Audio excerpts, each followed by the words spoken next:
It's kind of like the exhaust in your car. As you're burning the fuel, we produce exhaust in the form of free radicals. So we have to be really careful, especially using glucose, sugars. It's just like not a clean fuel compared to burning ketones, which produces a lot less of these free radicals. So it's kind of like a cleaner burning fuel, if you like, using ketones. So the ketogenic diet is something I'm really in favor of. Welcome back to the Essentially You podcast, all about reinventing your health with safer, cheaper, more effective natural solutions and powerful lifestyle changes so that you become the CEO of your health. I am your host, Dr. Marisa Snyder. Has energy burnout become a state of normality that you have just accepted at this point in your life? I know exactly what it feels like to be energy depleted, wondering how I was going to get from one task to the other, dragging myself throughout the day, praying that the next day would be a little bit better. Over time, after many doctor's visits, I was officially diagnosed with adrenal fatigue. And maybe you have been diagnosed with adrenal fatigue too, but you're still feeling pretty crappy. Here's what I know to be true. Chronic fatigue is actually not caused by our little adrenal glands. Our adrenal glands that sit on top of our kidneys are simply the messengers, and the problem actually starts inside of our brain, the limbic brain, also known as the survival center of our brain. When we are in a state of stress, whether it's chemical, physical, emotional, or even perceived stress, our cells receive a stranger danger message, and our energy production centers, also known as our mitochondria, get shut down as a way to protect us. Super scary. If you've ever struggled with chronic fatigue or exhaustion, especially in the morning, today's topic on mitochondrial dysfunction just might change your life. This is an area that I've focused a lot of research on. And if you want to dive even deeper than today, we have 2 episodes that I would love to invite you to check out. Episode 122, which was a solo episode from me called Why Adrenal Fatigue is a Myth, and episode 125 with Ari Witten, who is also a mitochondrial and chronic fatigue expert. He has an incredible program called the Energy Blueprint. Now, I also invited Dr. Michael Chang, who is a mitochondrial expert, to discuss why mitochondrial dysfunction is a key root cause to fatigue, weight gain, and brain fog.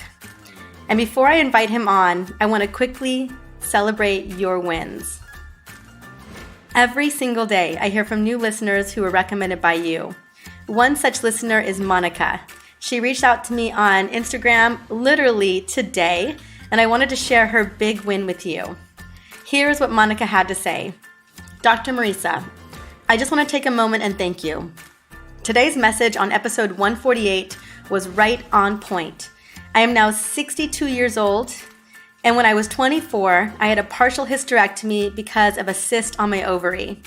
And what you said about not being informed about exactly what was happening to me was true. My doctors never told me anything about how the hysterectomy would fast track me into menopause. And when I was going through it, I honestly didn't know what was wrong with me and was consistently misdiagnosed by several doctors. My symptoms were dismissed and I was made to feel like it was all in my head.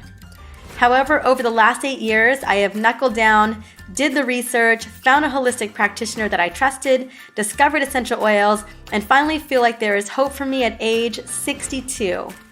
Thank you so much for all you do to educate us. I just wanted to let you know I appreciate you so much. Well, thank you so much, Monica, for sharing your big win and your massive healing journey. It stinks to be dismissed and misdiagnosed, but you have persisted, and I am so happy for your healing success at age 62. I am holding space for your continued miracles, and if you are listening, Monica, I would love to gift you a signed copy of my book, The Essential Oil Hormone Solution. All you gotta do is reach out to me on Facebook and Instagram at Dr. Marisa, and we will get you a copy ASAP. Now, if you're listening, number 1, welcome to this episode. This podcast is all about empowering you with knowledge and tools, and if it has helped you in any way, I would love to shout you out too. You can reach out to me via Instagram, Facebook, or the gold standard, where we really get to see the action, is by simply reviewing this podcast on iTunes or whatever podcast platform you love to plug into. That way, I get to open the door for more women to get educated, to feel less dismissed, to feel heard, and to become a CEO of their health. Now let's dive into this incredible conversation with Dr. Michael Chang, but first I want to sing his praises. Dr. Chang is a board-certified pathologist and laboratory medicine certified medical practitioner. He has a telemedicine practice, and he recently published his first book, Mitochondrial Dysfunction, a functional medicine approach to diagnosis and treatment to get rid of fat, fatigue, and brain fog, which has been a #1 bestseller. He specializes in gut health and mitochondrial dysfunction and looks at the underlying root cause of most chronic conditions, which he has found to be linked to mitochondrial issues. He also has a personal interest in anti-aging medicine. Let's bring him on.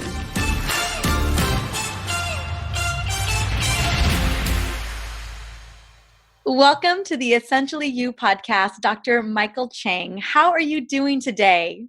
I'm doing great, Maritza. Nice to be on your show. Oh my goodness. I am so excited about this conversation.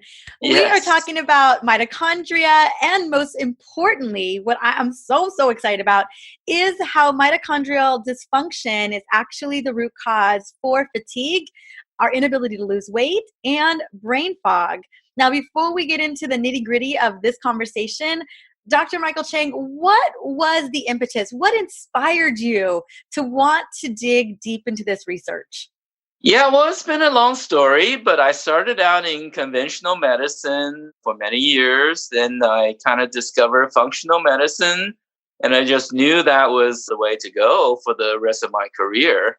After doing that for a few years, I started experiencing really bad pain in my legs, particularly when I'm walking and climbing stairs.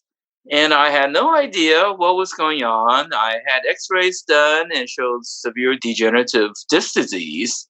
And I had no idea how that happens. But in any case, over the last 3 years, it became pretty bad to the point that I couldn't really travel too much, And it got to the point where I had a lot of fatigue, even after small errands like going grocery shopping.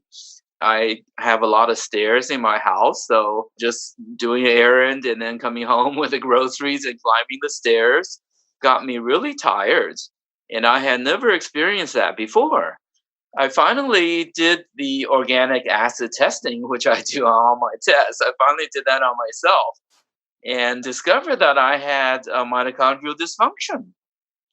So I started using my own protocol that I give to my patients. And this is, by the way, a very common problem. I would say half of my patients, with however they present, with whatever symptoms, end up with some degree of mitochondrial dysfunction. So my first point is just let everyone know that this is a very common issue and may very well account for many of your symptoms, particularly fatigue. But it doesn't have to be fatigue. I mean, it could be muscle fatigue. It could be just brain fog, or you just can't lose weight no matter what you do. So these are very common problems. In any case, I applied my own treatments.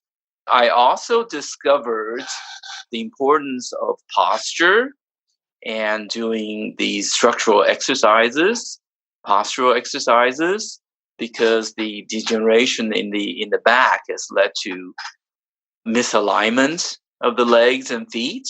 And this is, again, a very common problem, probably because I sit a lot, I sit at the computer, 10, 12 hours a day.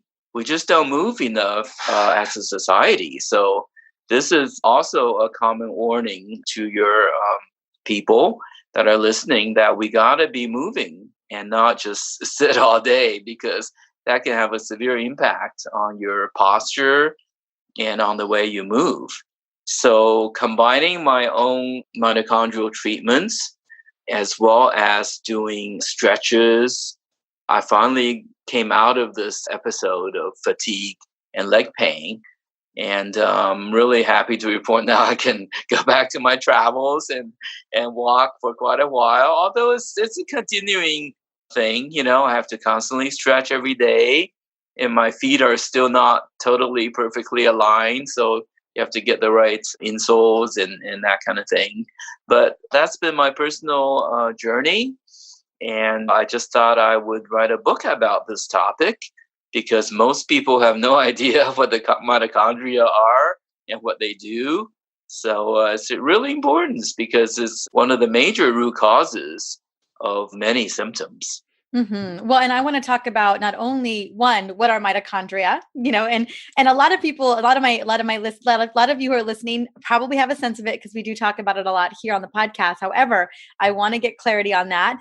2, what happens when we get dysfunction? And then 3, what is driving the mitochondria to not function so well, right? And so let's first start with what are mitochondria and what are they doing inside of our cells? Yeah, the mitochondria are called organelles. Basically, they're subcellular structures, and they make our energy for the cell in the form of ATP. These were actually ancient bacteria that became incorporated into our cells hundreds of millions of years ago, and it became like symbiotic with our own cell. They will make the energy, and then our cells will take that energy and use it for whatever function it's designed for. So this is our main energy producer in the cell. Absolutely. And how many mitochondria are in every single cell? And is there a differentiation of the amount of mitochondria in different cells in the body? So some cells may need more. Exactly. The more active cells will obviously need more. And they can range from several hundred to even several thousands in the active cells, like your heart cells. Obviously, they have to be pumping 24/7, right, for your entire lifetime. So they work pretty hard. And also your brain cells require a lot of energy.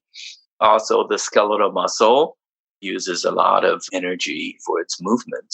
Yeah, so it differs. Yeah, it totally differs. Absolutely. And your reproductive organs too require even more energy because we got to reproduce. So when we think about mitochondria, just like you said, mitochondria are our energy creators. And then our cells leverage that energy literally every millisecond of the day. That's how a cell is functioning, is using the energy of mitochondria. And I think a lot of people don't know that the whole core reason for respiration is specifically to drive oxygen through the electron transport chain so that your mitochondria can make ATP.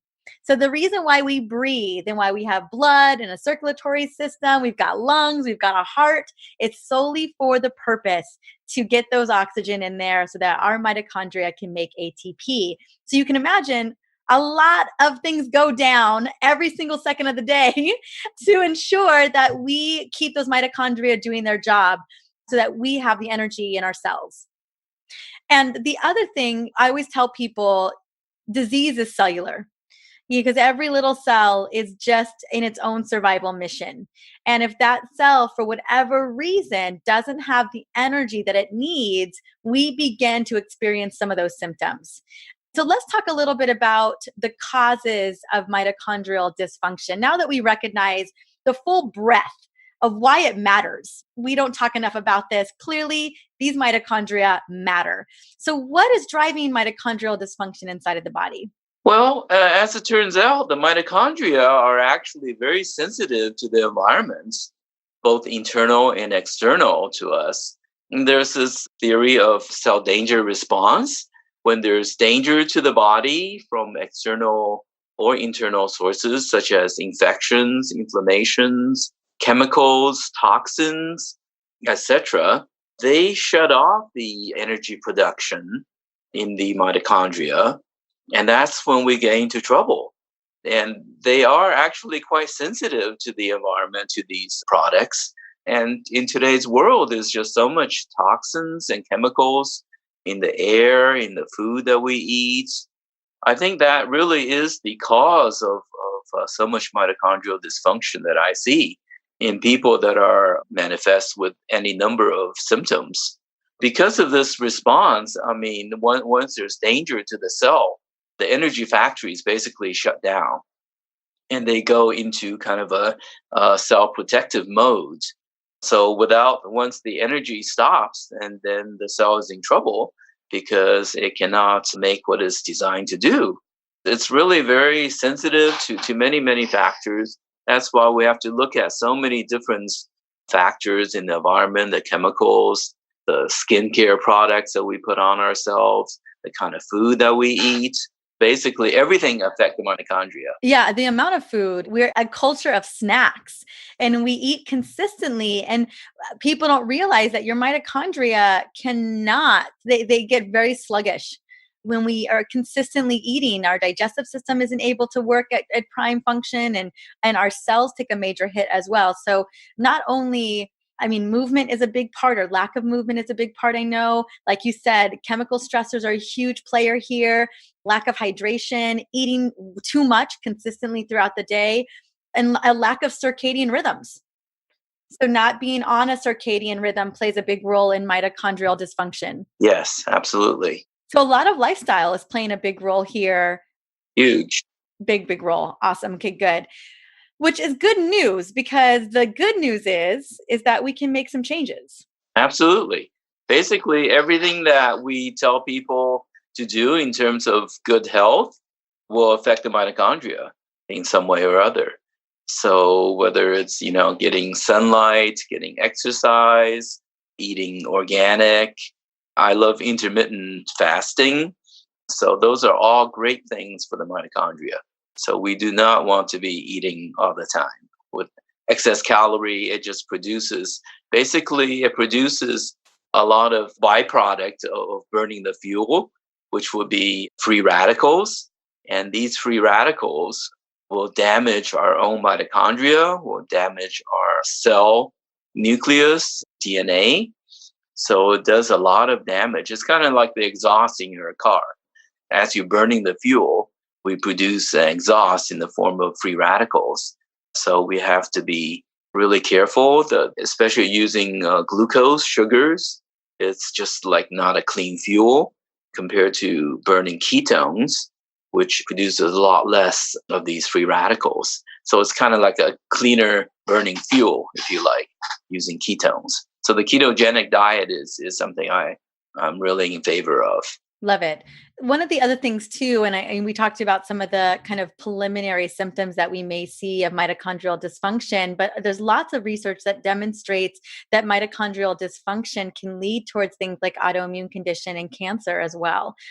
And significant aging. Not only cellular aging, but like aging that we'll see, which is super, super important as well. So I wanted people to know that although we're talking about these preliminaries, which no one wants brain fog, no one wants weight resistance, no weight resistance, no one wants to feel exhausted, but know that over time, they can continue to manifest. Yes, absolutely. The degeneration or dysfunction of the mitochondria underlie all chronic diseases, including Alzheimer's and cancers, and also the whole aging process. So now we know it's pretty much at the center of everything, chronic diseases and aging process. So in order to really live long and healthy, we have got to treat our mitochondria well. And that's really one of the main messages of my book, because I'm very much into anti-aging medicine and living long well. But we got to treat the mitochondria nicely, or else they're not going to serve us long enough. So absolutely, I totally agree with that. Absolutely. So let's talk about. And you said about 50% or so of people are dealing with mitochondrial dysfunction. I would wager to guess that there's more than that, given the circumstances of so many people struggling. It's like you said, they're very, very sensitive to the environment. Maybe you have not created a significant amount of mitochondrial dysfunction, but there's probably a good variable amount of mitochondrial dysfunction just living in the world. I feel like it would be impossible to live in the world and not have some varying degree of it. Yes, I agree. I'm just basing it on organic acid testing, where, if you have 6 or more dysfunctional markers in the way you metabolize fats, protein, and carbohydrates, That's considered mitochondrial dysfunction. So it could be a little artificial, obviously. Absolutely. So talk to us about, I know that's kind of the standard for diagnosing mitochondrial dysfunction. Are there any other ways that we should be looking at diagnosing dysfunction? Well, certainly, your symptoms, fatigue is the number one symptom for people suffering from mitochondrial issues. So if you have unexplained fatigue, that's always a reason to look further. But a host of other things, it could be your hormonal imbalances, because if your cells are not working correctly to produce some hormones, you're not going to be in hormonal balance. Basically, the brain fog, because the brain uses so much energy, but also it could be cardiac dysfunction, heart failure, for example. Basically, everything requires the energy. And when the energy is not there, you're just going to be performing at a suboptimal level. That's what it boils down to. Yeah. So let's say, I would say the majority of people are definitely feeling like they're operating at a suboptimal level. And let's just wager a guess that your mitochondria are involved in some capacity. How do we begin to support mitochondrial function? How do we begin to get them back up and running, to get them back on the job? What do we do? What are some of the treatment protocols? I mean, definitely these are treatment protocols that you are personally seeing in clinic and that you have done on yourself, given your own story. So tell me, where do we start? Even if we don't even test, let's say we know we're fatigued, we got major brain fog, something isn't right. It's probably a good idea to start working on mitochondria as well. Yeah. The number one thing is to remove the toxins that's poisoning the mitochondria. Because if you don't do that, then no matter how you feed them or what supplements you give them, they're not going to be performing well. So number one is to remove the toxins, the chemicals, all those factors, the stress, emotional and physical stress will affect these mitochondria as well. So we got to work on all these lifestyle factors, really try to eat clean, no glyphosate sprayed on your foods. So you got to go organic. So it's multifactorial, but first eliminate the toxin. Dr. Chang, are there some major heavy hitters? Clearly glyphosate on conventional foods, a big no-no, right? We're not trying to consume all that. Not only gut dysbiosis, but clearly mitochondria sensitivity. Any other things that we should be looking out for, making over our cleaning products, right? We don't want to be maybe not using Glade plugins. We're really mindful if we bring anything new into the house. Let's say we buy a new piece of furniture or we off gas everything before it ever enters the house. Anything else that we should be thinking about? Clearly personal care items. We should be looking at what we're putting in our skin. Personal care. Yes. Right. That's a big one because if you use commercial products, they contain hundreds of chemicals. So you got to use the clean soaps like Castile soap, shampoos, every product that you use. I personally just use coconut oil with a few drops of essential oils. I'm sure you're into that. So I love tea tree oil. Just keeps all the odors and bacteria away. So a few drops of lemon. And that's my personal care product. I love it. That's it. Coconut oil and some essential oils. And you guys, you're listening to us and you're looking for literally do-it-yourself recipes. I do have a book it's called The Smart Mom's Guide to Essential Oils. And it's literally how to make over your entire home. Because that's what was happening to me. I was chronically fatigued, major mitochondrial dysfunction, and my hormones were completely out of balance. And when I looked around at my house and looked at all the chemicals that I was using, medicine cabinet chemicals, personal care, cleaning supplies. Toxins were everywhere. And so it's so easy to have just a couple of staple of ingredients that you can rely on that don't cost a lot of money, that you probably already have in your home already, that you can move over to. So just a heads up there. Also wash the plastics, right? I mean, like the commercial food is everything's wrapped in plastic. So wash the plastic bottles, water that you drink. Every little bit counts. Everything's important. Yeah.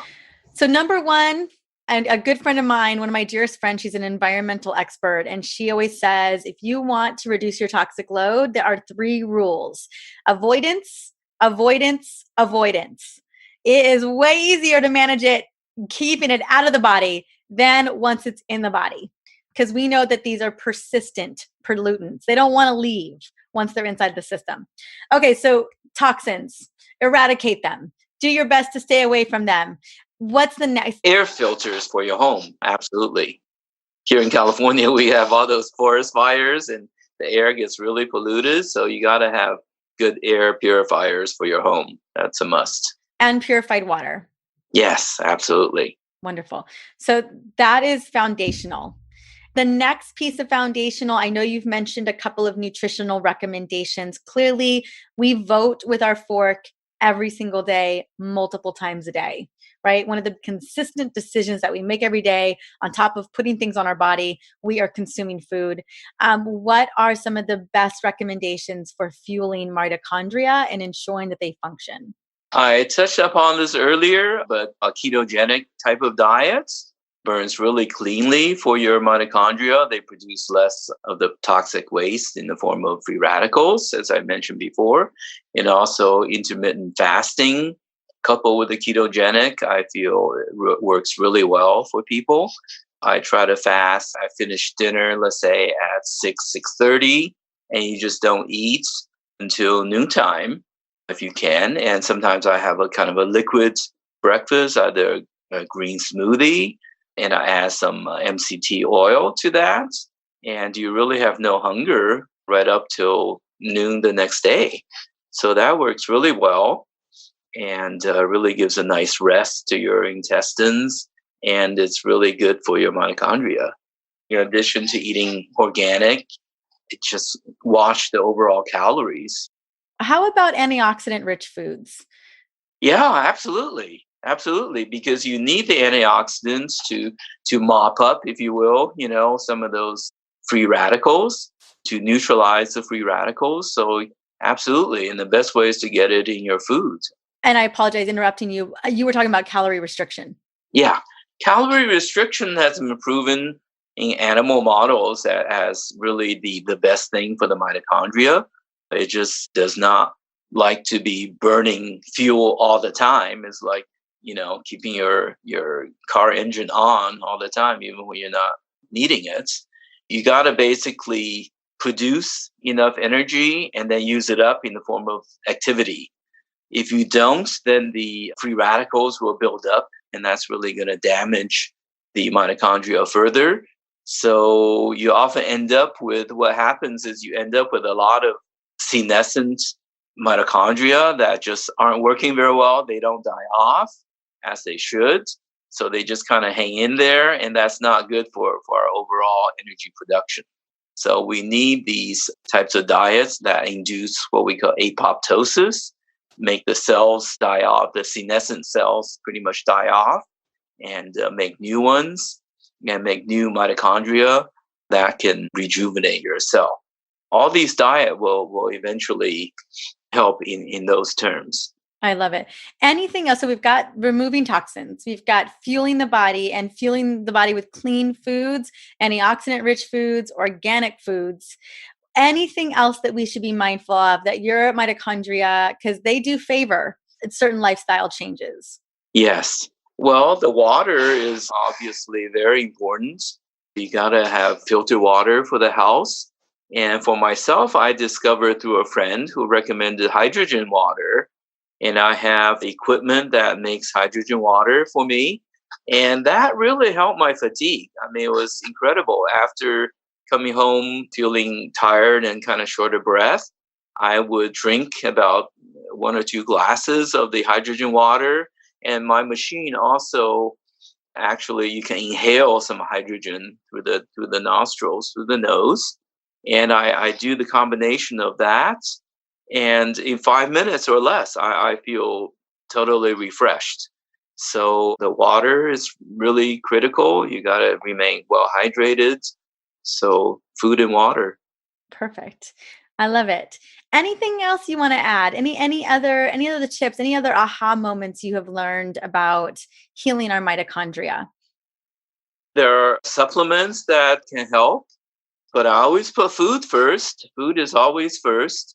I use supplements as kind of a bridge before people can form good eating habits. They may need some supplements. One of the top supplements for the mitochondria is CoQ10. CoQ10 is actually one of the units in the electron transport chain. And many people are deficient in CoQ10 because there are many medications, such as statins, that reduce the level of CoQ10. So we have to be aware of that. So if there's one supplement that you take, it should be CoQ10. But there are many others that can also help. And listed those in the book. Yeah. Oh, good. So tell me a little bit about what we can expect from the book, and tell us the title. Yeah. Well, the title is Mitochondrial Dysfunction, a functional medicine approach to diagnosis and treatment.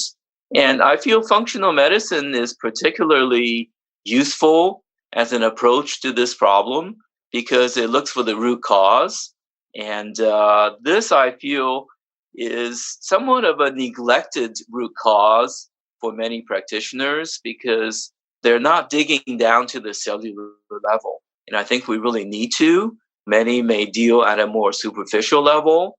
And perhaps that's why some of the treatment protocols don't really work because we haven't fully addressed the root cause, which may be the mitochondrial dysfunction at the cellular level. So we got to look into that. I appreciate that. Yeah, absolutely. And figuring out why and we talked so much about what's driving the root cause of them not working properly as well. And I think that is so important, right? Because your mitochondria, they don't just decide one day that they're not going to work. They don't just decide that they're going to go on an extended vacation. That's not how it works. They are for you. They're designed to work for you. It's as though they're getting their booties handed to them, and they're getting worn down. They don't have the right fuel, the right environment to function, and important to change that. And like you said, toxins are a big player there. Right. And also in functional medicine, we look for these hidden infections, particularly in the gut. Everything starts in the gut, as you know. I always do a stool test. You got to look for those hidden parasites and bacteria that may be causing issues, even though you may not feel symptoms, but they're there, and the mitochondria know that they're there because they're affecting the mitochondria. So you got to clean up all these chronic infections, including viral infections, anywhere in the body. So that's why looking at the gut is really critical. So many people have sensitivities to all sorts of food. So when you're looking at the gut, we got to start with the elimination diet just to figure out, what you're sensitive to, because all that causes inflammation.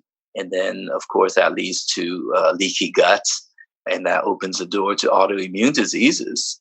So we got to look at the gut very carefully. They really impact the mitochondria greatly. I'm so glad you mentioned that. I'm so glad you mentioned gut dysbiosis. I'm so glad you mentioned nutrient deficiencies, and so glad that you mentioned hidden infections, because again, these are all root causes that are leading to this dysfunction inside of our cells. So digging deeper, but you're absolutely right. More of us need to be looking at the mitochondrial component as well, because most of our patients are presenting with exhaustion and brain fog, and they're presenting with weight resistance. And so we know that it's all tied together. And I so appreciate that you've put together a book to really guide us on that journey, that big piece of the puzzle that we keep missing. Right. Yeah, the book is really designed. A lot of it is designed to do it yourself. Follow the book and don't be afraid to try something new. That's what I did for myself. I discovered infrared sauna. I find that to be really helpful, and that turns out it's a form of hormesis, which means it stimulates the mitochondria. So doing infrared saunas in the mornings, followed by kind of a cold shower, those are both types of hormesis that are just kind of wakes up your mitochondria and keep them active. And I feel so good after that. So you try to do that 2 or 3 times a week.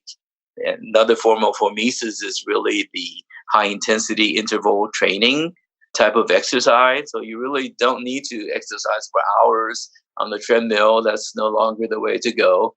these short intervals, like 1 minute, do whatever exercise or machine you're on really hard, followed by 30 seconds or so of rest, and repeat that 6 or 8 times. So pretty much in 10 minutes, you can be done.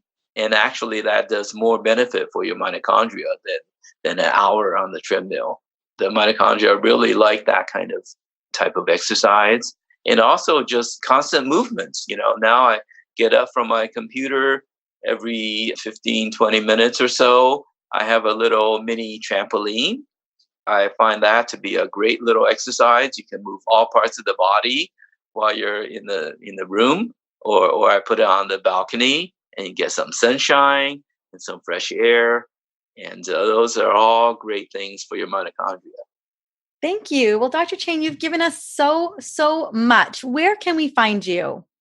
Well, you can find me. My clinic is called Healed and Whole Clinic, located in Sunnyvale, California. It's in Silicon Valley. So www.healedandwhole.com. I'm on Facebook and on Twitter. And I welcome consultations via Zoom or Skype from anywhere in the country. Thank you so much. Well, we will have the book literally inside the show notes for this episode. So you guys can go and check it out. And then if you are needing more assistance, we'll have information for Dr. Chang in the podcast as well. Dr. Chang, thank you so much for coming on, sharing your wisdom, and really opening the door for what's possible when it comes to cellular energy. Thank you, Marissa. It's been a pleasure. Thank you so much. Talk to you soon. Okay. Bye-bye. It's pretty obvious that Dr. Chang and I share a very similar philosophy on energy production in the body, and we both agree that we need to be looking at mitochondrial energy production in a new light if we are going to get our energy and longevity back in a long-term sustainable way. Again, mitochondria is running the energy for every single cell in the body, and every single cell in the body is working hard for your survival. So let's make sure that we're able to dial those in. Now, Dr. Chang's book goes into more details on how to reverse mitochondrial dysfunction. I would love for you to dive deeper and check out the book. I'm going to have the book in the show notes for episode 152 or on my website at drmarisa.com/podcast. I know that you will love the research and just get a better understanding of what's happening on a cellular level. Well, thank you so much for stopping by and listening in to the Essentially You podcast today. The next episode, I am coming back with a bonus episode to set the tone for an amazing 2020, which is why creating a morning ritual will change your life. Morning rituals have literally changed my life. Instead of my day being the result of other people's demands, I set the tone for my ideal day by honing in on those beautiful rituals that are all mine. I can't wait to share this episode with you. If you haven't created morning rituals for yourself, I hope that this episode is the ammunition that you need to start creating these beautiful rituals for 2020 and beyond. Until then, have an amazing holiday season, and I'll see you soon.